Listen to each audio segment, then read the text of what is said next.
Dubai haven mention. सीढ़ियाँ उतरते वक्त अचानक सोनू की आंखें घूमी और वो सीढ़ियों पर लड़खड़ा गई। उसका पैर फिसला पर नीचे गिरती उससे पहले ही दो मजबूत बाहों के घेरे ने उसे पकड़ लिया। सोनू की आंखें बंद हो गई, जिसे देख उसके गाल थपथपाकर वंश ने कहा, princess wake up princess, please open your eyes. वो जोर से चिल्लाया, अंश, एक्सेल जल्दी आओ और डॉक्टर को फ़ोन करो। उसने सोनू को गोद में उठाया और सीधा अपने कमरे की तरफ बढ़ गया। सभी लोग कमरे के बाहर जमा हो चुके थे। कमरे में सोनू के अलावा सिर्फ एक फीमेल डॉक्टर मौजूद थी। कुछ देर बाद डॉक्टर बाहर आई तो टेंशन भरे माहौल को और हवा मिल गई। सभी डॉक्टर की तरफ लपके, जिसे देखे वो भी एक पल के लिए चौंक उठी। फिर उसने गहरी सांस लेकर कहा, उनके हस्बैंड कौन है? मैं, कहते हुए अंश और वंश दोनों सामने आ गए।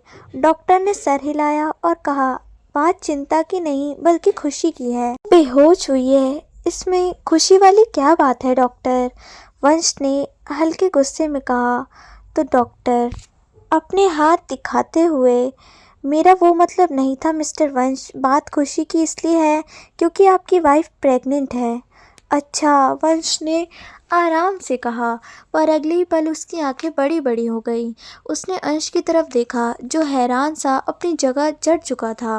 वंश ने कहा, क्या सच में प्रिंसेस? डॉक्टर ने बात पूरी करते हुए कहा, जी हाँ, वो सच में प्रेग्नेंट है। कल आप उन्हें चेकअप के लिए हॉस्पिटल ले आए ताकि कोई कॉम्प्लिकेशन ना आए। वंश ने खुशी के मारे सर हिला दिया। वहीं वंश सोच में डूब गया। कॉम्प्लिकेशन? प्रिंसेस की एज सिर्फ 18 है, वो अपने मन में कहता है। उतने में वंश कूदते हुए उसके गले लग गया। डॉक्टर चली गई तो सभी उन्हें बधाई देने लगे। थोड़ी देर बाद अंश कमरे में गया तो सोनू बिस्तर पर बैठी मुस्कुरा रही थी।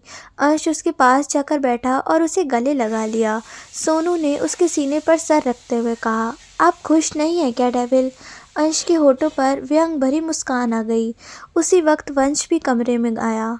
उसके चेहरे की खुशी पूरी तरह मिटक कर उसकी जगह उदासी ने ले ली थी। वो भी सोनू के पास जाकर बैठा और दोनों को साथ में ही हग कर लिया। सोनू की आंखें बंद थी। उसने कहा, आपने जवाब नहीं दिया डेविल। अंश ने उसके सर पर हाथ फेर कर कहा, हमें अभी बेबी नहीं चाहिए प्रिंसेस। सोनू एक झटके में उससे दूर हो गई। उसके चेहरे के भाव बिल्कुल बदल चुके थे। उसने पेट पर हाथ रखा हुआ था, जैसे अभी कोई उसका बच्चा चुरा ले जाएगा। अंश और वंश दोनों ही उसका रिएक्शन देख हैरान हो गए। वो आज उन्हें ऐसी नज़रों से देख रही थी जैसे वो दोनों उसके दुश्मन हैं।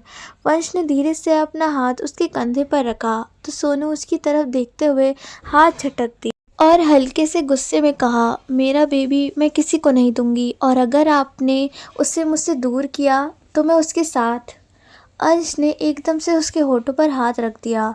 सोनू का बिहेव वो अच्छी तरह समझ रहा था, इसलिए उसने शांति से बात संभालते हुए कहा, ओके, जैसा तुम कहो, हमारा बेबी है ना, कोई नहीं दूर करेगा उसे। सोनू ने गहरी सांस ली और सर हिला दिया। वंश ने उसे मजबूती से बाहों में भर लिया। वो सोनू की बात सुनकर ही डर गया था। अंश ने कहा, हमें कल हॉस्पिटल जाना है। डॉक्टर ने कहा, बेबी को चेक करना होगा ताकि वो हेल्दी रहे। सोनू ने कोई जवाब नहीं दिया। अगले दिन तीनों हॉस्पिटल जाकर आए तो सोनू खुश थी, लेकिन दोनों भाइयों के चेहरे पर टेंशन साफ नज़र आ रही थी। सोनू खुशी खुशी अपनी रिपोर्ट किटी और कियारा को दिखाने लगी। बेबी 3 मंथ से ज़्यादा का हो चुका था, इसलिए अब कुछ भी नहीं हो सकता था। यही बात उन दोनों को परेशान कर रही थी। जैक ने उन्हें साइड में लेकर कहा, क्या बात है, दोनों बहुत परेशान लग रहे हो? वंश ने सोनू के चेहरे की खुशी देखते हुए कहा, डॉक्टर ने कहा है प्रेगनेंसी में कॉम्प्लिकेशन आ सकती है और इसकी वजह है कि बेबी ट्विंस हैं। अंश ने कहा, प्रिंसेस अब किसी भी बात के लिए नहीं मानेगी और कुछ करने के लिए भी देर हो चुकी है। जैक ने कहा, कोई और ऑप्शन नहीं है? वंश ने सर हिलाते हुए कहा, उसका अच्छे से ख्याल रखना होगा ताकि प्रेगनेंसी के टाइम तक वो थोड़ी स्ट्रांग हो जाए। आप बिल्कुल टेंशन मत लीजिए, फिर हम सब मिलकर उनका ख्याल रखेंगे। शैन ने आते हुए कहा, सोनू की सभी फेवरेट डिशेस बनाती, ऐसे ही 2 महीने गुजर गए। इसी बीच कियारा और किटी की भी प्रेगनेंसी की खबर मिल गई। एक्सेल काफ़ी नाराज़ हुआ था क्योंकि सोनू की हालत देखते हुए वो अभी बिल्कुल भी बेबी नहीं चाहता था, पर किटी ने उससे बात छुपा कर रखी। सब ने उसकी बात का विरोध किया, यहाँ तक कि अंश और वंश ने भी उसे समझाया, पर वो नहीं मानी। इसी के बीच सोनू किटी की साइड लेने लगी तो सबकी ज़बान बंद हो गई। किटी की हेल्थ को देखते हुए कोई भी कॉम्प्लिकेशन नहीं थे, इसलिए एक्सेल भी नॉर्मल हो गया और वो किटी का हर तरह से ख्याल रखने लगा।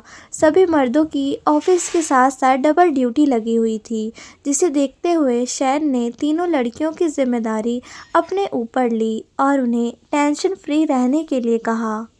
अंश और वंश ने भी फीकी सी मुस्कान के साथ सर हिला दिया। दिन गुजरने लगे और दोनों भाई सोनू का पूरा ख्याल रखने लगे। काम से ज़्यादा ध्यान उनका उसकी तरफ था। उन्होंने दिन बांट लिए थे और साथ ही जिम्मेदारियां भी। जैसे सोनू के खाने का ख्याल वंश रखेगा तो एक्सरसाइज का अंश। वो ज़्यादा से ज़्यादा उसे खुश रखने की कोशिश करते।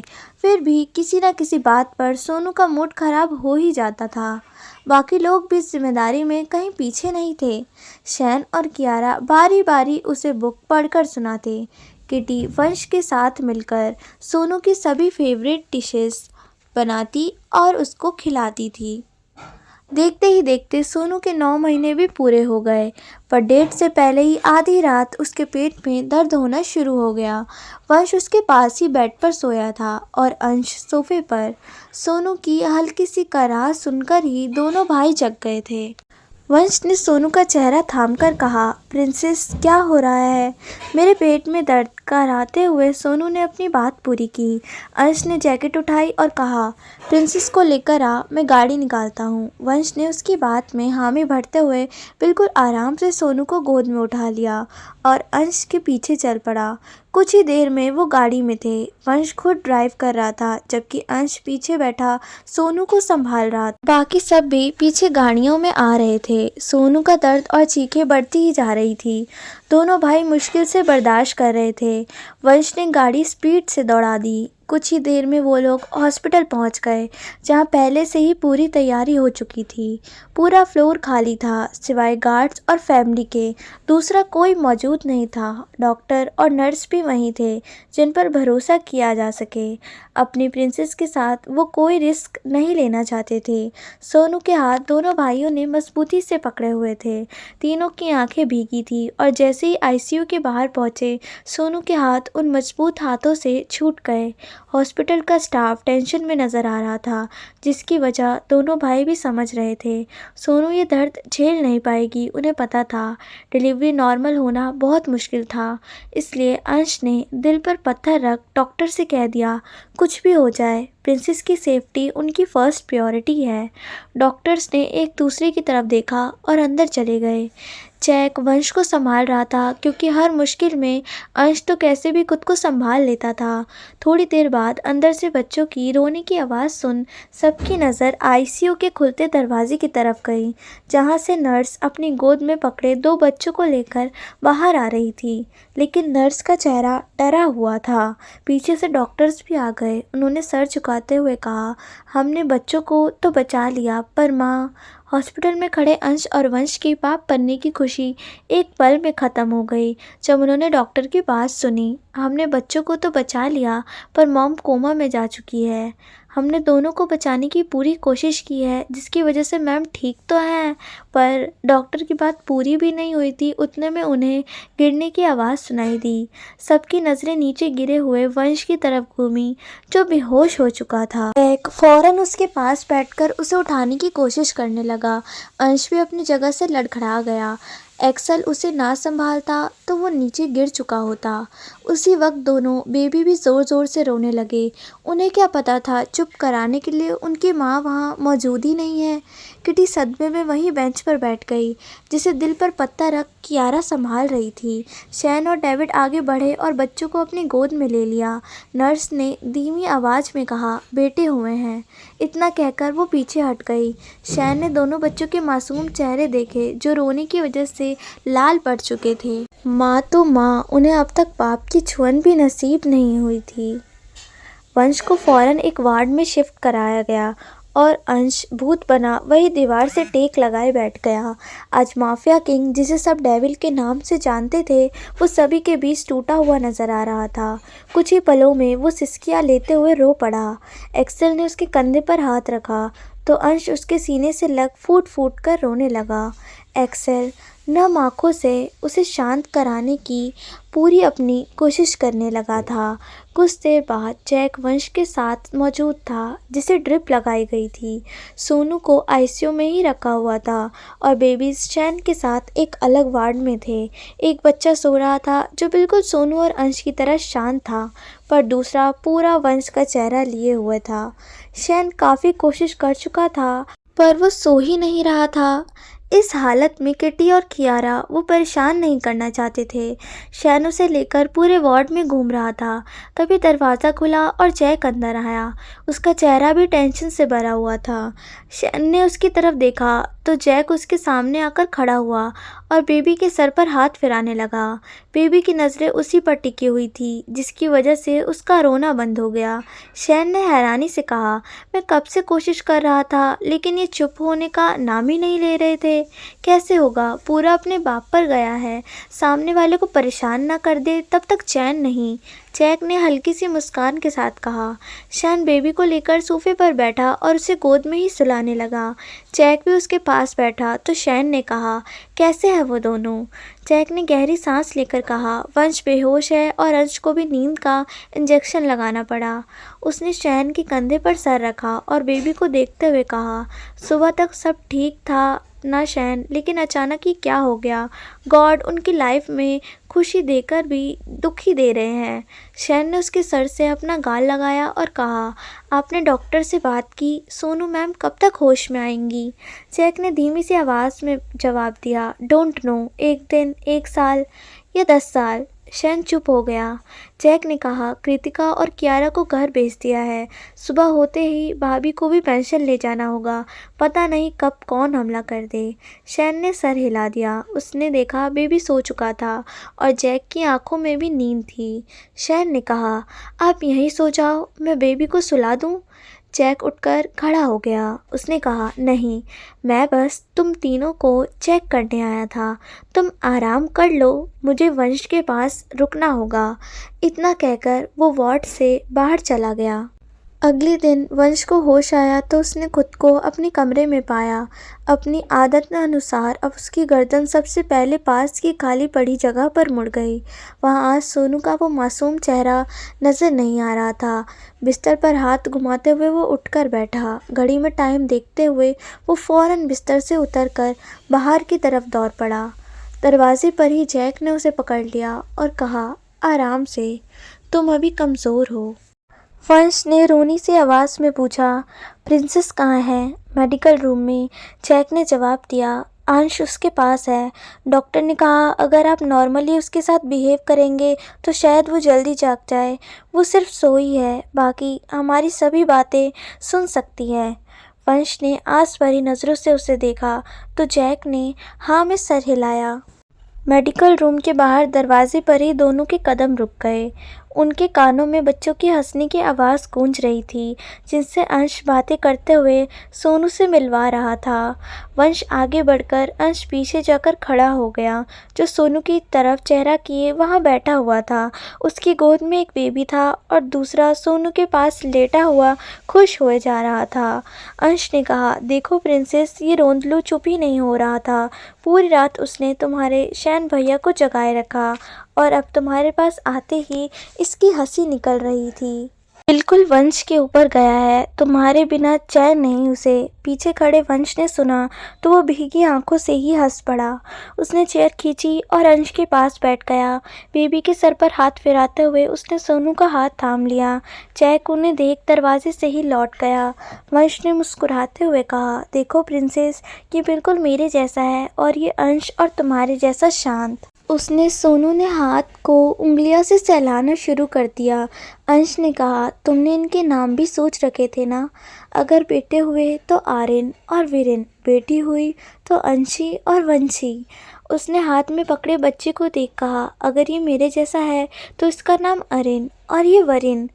वंश ने ही आगे की बात पूरी की। अब जल्दी से उठकर इन्हें संभालो। हाँ बेबीज को डैडी के साथ साथ मम्मा की भी ज़रूरत है, अंश ने कहते हुए मशीन की तरफ देखा जिसमें कोई बदलाव नहीं हुआ था। अंश आंखों से आंसू बह निकले तो वंश ने फौरन उठकर उसे गले लगा लिया। रात को मुश्किल से सबने खाना खाया, वो भी अंश की डांट के बाद। उसने एक्सेल और डेविड को लगभग ऑर्डर देकर कहा कि वो दोनों लड़कियों के देखभाल में कोई कसर न करे और जल्द ही उन्हें कहीं घुमाने ले जाए। डेविड और एक्सेल ने चुपचाप सर हिला दिया। अंश और वंश वीरेन को लेकर सोनू के पास चले गए, जबकि आर्यन शैन और जैक के पास था। ये फैसला शैन का था कि वो आर्यन की जिम्मेदारी उठाएगा, जिसमें जैक ने उसका पूरा साथ दिया था। घंटे, दिन और महीने गुजर रहे थे पर सोनू को होश नहीं आया था। उसके बिना ही बच्चे बड़े हो रहे थे और आज भी बिना माँ के प्यार के थे। किटी और कियारा को भी बेटियां हुई थी तो सारे लड़कों की जिम्मेदारी बढ़ गई थी। ऑफिस, बीवी और बच्चे उन सभी के दिन का हिस्सा बन चुके थे। अंश ऑफिस में होता तो वंश सोनू के पास और दोनों बच्चे शैन के पास। बच्चों को लेकर अब वो जेनिफर के घर भी जाने लगा था और एंजिला को भी उससे दिक्कत नहीं थी। उसे खुद के कभी बच्चे नहीं हो पाए, इसलिए जैक को सगा बेटा समझकर उस पर हक जताने की कोशिश करती थी। इस वजह से उसने अंश और वंश को दूर कर दिया था और यही बात जैक को उससे नफरत करने पर मजबूर कर गई। लेकिन अंश और वंश के बच्चों को दोनों जेनिफर और एंजिला नीचे रखने का नाम नहीं लेते थे, जैसे उनके खुद के बच्चे हों। वहीं अपनी उदासी को कम करने के लिए दोनों भाई ज़्यादातर खुद को काम में ही डुबा लेते।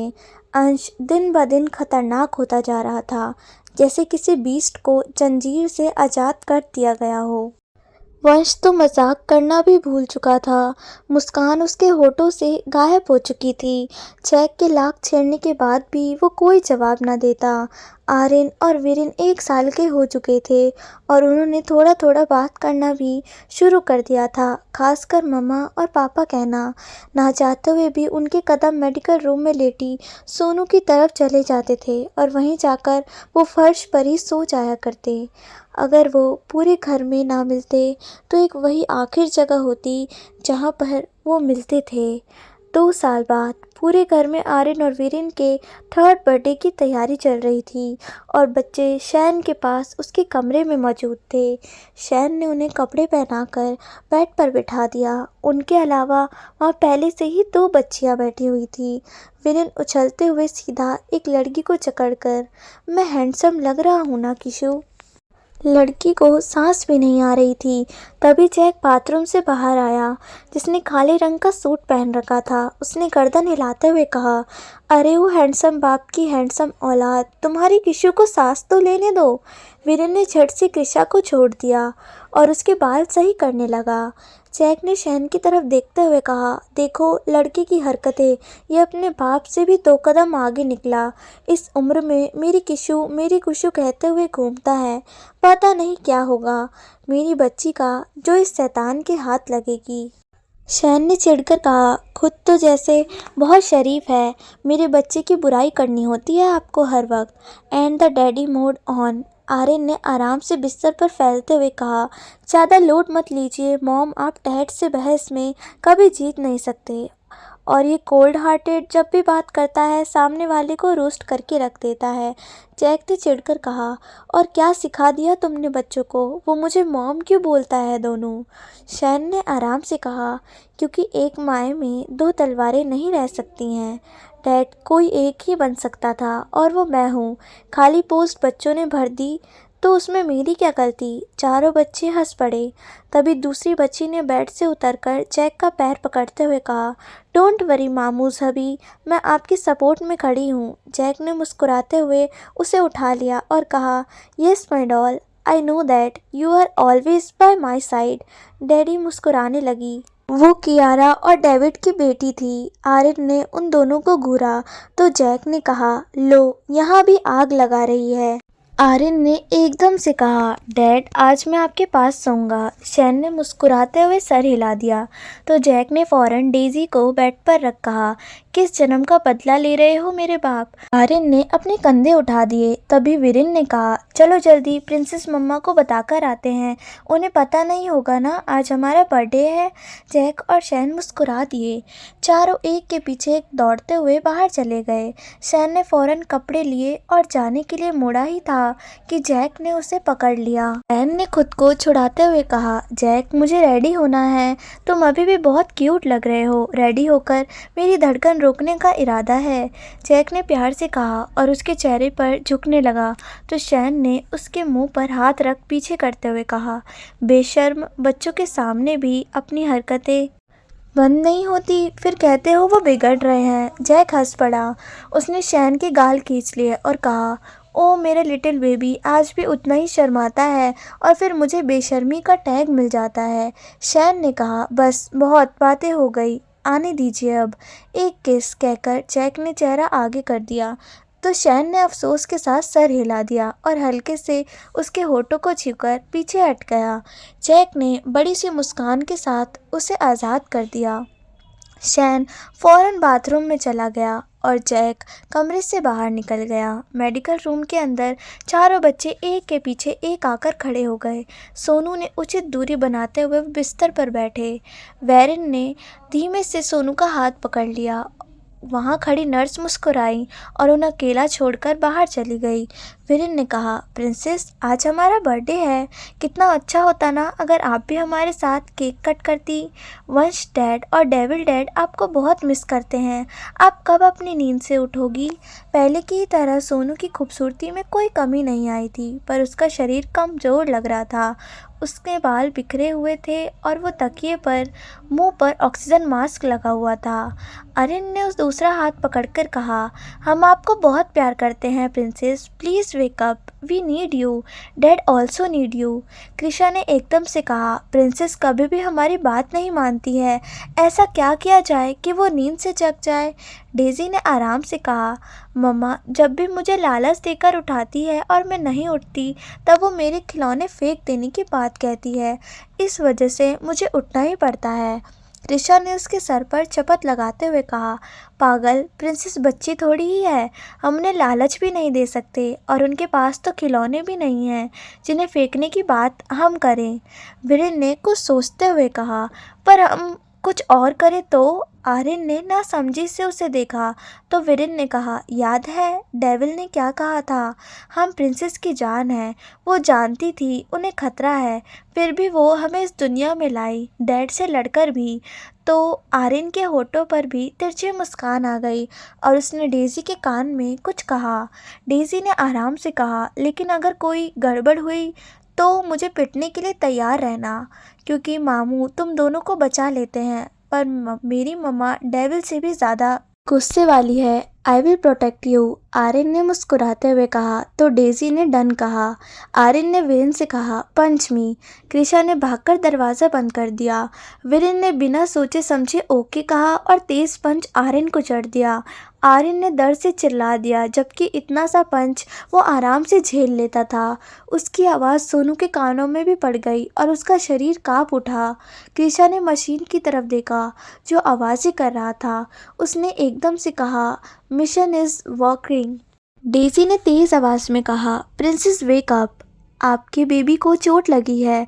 आर्यन ने उतनी ही तेज़ आवाज़ में रोना शुरू कर दिया जिसका असर सोनू पर भी हो रहा था। उसकी सांसें बढ़ रही थी और हाथों की एकदम से मुट्ठियाँ भींच गई। ये 3 सालों में पहली बार था जब उसकी बॉडी और दिमाग इतनी हद तक ट्रिगर हुआ था। वीरेन ने एकदम से सोनू का हाथ पकड़कर कहा, मम्मा उठो ना जल्दी, आर्यन रो रहा है। उन्होंने एकदम से उसका हाथ पकड़ लिया और हाँफते हुए आंखें खोल दी। हेवन मैंशन, शाम का वक्त। बाकी सबके साथ अंश और वंश आज जल्दी घर आकर डेकोरेशन में हेल्प कर रहे थे। वंश खुद बलून्स को वॉल पर चिपका रहा था। तभी अंदर से किटी और कियारा आई, जिनके हाथ में खाने की अलग अलग डिशेस थी। स्टाफ से कहकर उन्होंने सब कुछ डाइनिंग टेबल पर सेट कर दिया और वंश की मदद के लिए चली गई। शैन बाहर से केक की डिलीवरी लेकर आ गया। जैक और डेविड बलून्स फुलाकर दे रहे थे। वहीं एक्सेल ने स्टेज पर पूरा डेकोरेशन कर लिया था। पिछले 2 सालों से वो खुद ही डेकोरेशन करके बच्चों को सरप्राइज देते थे और ना ही बर्थडे पर बाहर का कोई इनवाइट होता था। बस रात को जेनिफर और एंजेला के साथ युग और लीन भी आ रहे थे, जो पहले से ज़्यादा लवी डबी कपल हो चुके थे। युग अभी अपनी फैमिली को कन्विंस करने की कोशिश कर रहा था और लीन का ध्यान भी ज़्यादातर अपने करियर पर था, इसलिए वो अब तक अनमैरिड थे। सब लोग अपने अपने काम में बिजी थे। तभी कृषा ऊपर रेलिंग के पास खड़ी होकर जोर से चिल्लाई, mom dad, devil, prince handsome Jack and more handsome Shane, princess नींद से जाग गई है। सब लोगों ने एक बार ऊपर देखा और किटी ने गुस्से से कहा, कितनी बार कहा है किशु, अपने प्रैंक्स अपने पास रखा करो, और इस मामले में मैं तो बिल्कुल नहीं, वरना मैं आज छड़ी निकालने वाली हूँ। वंश के हाथ से बलून छूट गए और वो भागते हुए सीढ़ियाँ चढ़ने लगा। कृषा जानती थी कोई यकीन करे या ना करे, लेकिन प्रिंस उसके झूठ पर भी यकीन कर लेता था। बाकी लोग भी भागते हुए उसके पीछे जाने लगे। किटी तो पूरा बाहें सवार कर जा रही थी। अगर इस लड़की ने झूठ बोला होगा तो उसकी खैर नहीं। मेडिकल रूम का दरवाज़ा एक झटके के साथ खुला और वंश कमरे के अंदर आ गया। सामने देखा तो उसकी आंखों में आंसू जमा होने लगे। 3 साल बाद उसकी प्रिंसेस सच में उसके सामने बिल्कुल ठीक नज़र आ रही थी। सोनू की आंखें बंद थी और उसने आर्यन वीरेन को कस कर गले लगाया हुआ था। वंश के बाद जो भी कमरे में आए सब शॉक हो चुके थे। कृषा ने हाथ बांधते हुए नाराज़गी से कहा, अब बोलो कि मैंने झूठ बोला था, किसी को कदर ही नहीं मेरी। वंश और अंश दोनों आगे बढ़े और बच्चों के साथ ही सोनू को हग कर लिया। सोनू ने आंखें खोलकर देखा तो दोनों भाई रो रहे थे। हमेशा की तरह एक प्यारी सी मुस्कान सोनू के होठों पर खिल गई। बाकी सब भी नम आंखों से उन्हें देख रहे थे। फाइनली उनकी फैमिली पूरी हो गई। कुछ देर बाद सोनू अपने कमरे में मौजूद थी और अंश उसके ड्रेस की जिप लगा रहा था। सोनू ने चिढ़कर कहा, डेविल ये कितना ढीला है, मुझे नहीं पहनना। वंश उसके जूते पहनाते हुए, तुम्हें ज़बरदस्ती कुछ खिला भी नहीं सकता था, इसलिए ये कपड़े इतने लूज़ हो गए। चिंता मत करो, मुझे बस 1 हफ्ता चाहिए, फिर ये सारी ड्रेसेस तुम्हें फिट आ जाएंगी। सोनू ने मुंह बना लिया। अंश ने कॉम्ब लिया और उसके बाल संवारने लगा। वंश ने जूते पहनाने के बाद उसकी गोद में सर रख दिया। सोनू ने फ़ौरन उसके बालों पर हाथ रखा और उनमें उंगलियां चलाने लगा। अंश ने बालों को खुला ही छोड़ दिया और उसके पीछे बैठकर कंधे पर अपनी बाजू लपेट ली। उसने अपना चेहरा सोनू की गर्दन में छुपाते हुए कहा, क्यों परेशान किया हमें इतना? जानती हो ये 3 साल तुम्हारी आवाज़ सुने बिना कैसे गुजरे? सोनू ने उसके सर पर हाथ लगाया और चेहरा उसकी तरफ घुमाते हुए बालों में किस कर दिया। उसी वक्त दरवाजे पर दस्तक हुई और वीरेन ने चिल्लाते हुए कहा, क्या कर रहे हो आप लोग? जल्दी दरवाज़ा खोलो, मुझे प्रिंसेस के पास जाना है। ये शैतान, कहते हुए वंश खड़े होकर दरवाज़ा खोलने चला जाता है। चारों बच्चे उसे हटाकर अंदर भागते हुए आए और अंश को हटाकर भी चारों उससे लिपट गए। प्रिंसेस आप ठीक हो ना? इन दोनों ने आपको परेशान किया? वीरेन ने कहा तो आर्यन उसके सर पर टपली मार देता है। वीरेन ने चिढ़कर उसकी तरफ देखा और कहा, क्या है, अब क्यों मारा? तुमने बिना सोचे इतना तेज पंच चढ़ दिया इसलिए, आर्यन ने घूरते हुए कहा और उसकी तरफ बढ़ने लगा। तो अंश और वंश ने दोनों को गोद में उठा लिया। अंश ने कहा, लिटिल डेविल एंड प्रिंस, तुम्हें नहीं लगता प्रिंसेस के सामने तुम्हें लड़ना नहीं चाहिए? हम लड़े तभी तो प्रिंस होश में आई, आर्यन ने कहा और वीरेन के सामने हाथ कर दिया। वीरेन ने फौरन हाई फाई दिया। वंश ने सर हिलाते हुए कहा, इनका कुछ नहीं हो सकता। एक पल में लड़कर अगले पल फिर से टीम बना लेते हैं। चलो भागो अब नीचे, हम प्रिंसेस को लेकर आते हैं। वंश ने उसे नीचे उतार दिया और सोनू को गोद में उठा लिया। सोनू हड़बड़ा गई। उसने वंश को आंखें दिखाईं तो फिर उसने कहा, चिंता मत करो बच्चों, पर पहले ही बुरा असर पड़ चुका है। यह अभी से गर्लफ्रेंड लेकर घूमता है। वंश ने इशारा किया तो वीरेन ने कृषा के गले में हाथ डालते हुए जोर जोर से सर हिला दिया, जैसे कहीं झंडे गाड़ कर आया हो। सोनू और अंश ने एक दूसरे की तरफ देखा और हंस पड़े। सोनू ने कहा, जैसा बाप वैसा बेटा। रात गहरा हो चुकी थी और सोनू सोफे पर बैठी जेनिफर, एंजेला, किटी और कियारा से बातें कर रही थी। चारों उसे बच्चों के साथ किस्से सुनाए जा रहे थे, जिस पर सोनू हंसे बिना रह नहीं पाई। बाकी सब ने बचा हुआ डेकोरेशन जल्दी जल्दी में पूरा कर लिया। अब तक लिन और युग भी आकर उन्हें ज्वाइन कर चुके थे। अंश ने सभी से चलने के लिए कहा और सोनू किटी की हेल्प से बच्चों के पास जाकर खड़ी हो गई। कमजोरी की वजह से वो अभी ठीक से चल नहीं पा रही थी। आर्यन वीरेन ने सोनू को अपने बीच खड़ा करते हुए उसका हाथ पकड़ लिया और केक कट करने लगा। सब खुशी खुशी बर्थडे सॉन्ग गा रहे थे। आर्यन वीरेन ने सबको केक खिलाया और उसके बाद सभी खाने के लिए बैठ गए। सोनू के लिए सूप ही बना दिया था, जिस वजह से उसका मुंह बच्चों की तरह फूला हुआ था। खाने के बाद सबको मस्ती चढ़ गई थी और बच्चों के साथ खुद भी बच्चे बनकर डांस करने लगे। जब सब थक गए तो नींद का बहाना देकर एक एक खिसकने लगे। जेनिफर और एंजेला भी घर के लिए निकल गए। वंश ने सोनू को कमरे में लाकर लेटा दिया। सोनू ने हिचकिचाते हुए कहा, क्या मैं आज बेबीज के साथ सो सकती हूँ? तभी दरवाज़ा खुला और अंश बच्चों को लेकर अंदर आया। आर्यन और वीरेन बहुत धीमे से बिना मस्ती किए बेड पर चढ़े और सोनू के अगल बगल लेटकर उसकी बाहों में छुप गए। वंश ने मुस्कुराते हुए कहा, बिल्कुल प्रिंसेस, 3 साल वो माँ के प्यार के लिए तरसे हैं। अब जी भर के उनके साथ साथ हमारा कोटा भी पूरा कर देना। अंश ने कहा, जैक और शैन युग और लीन के साथ क्रूज पर गए हैं। इन 3 सालों में उन्होंने बच्चों का बहुत ख्याल रखा। इस वजह से उनके लिए टाइम ही नहीं बचता था, इसलिए उन्हें भेज दिया। सोनू ने सर हिलाया और उन दोनों को भी बुलाया।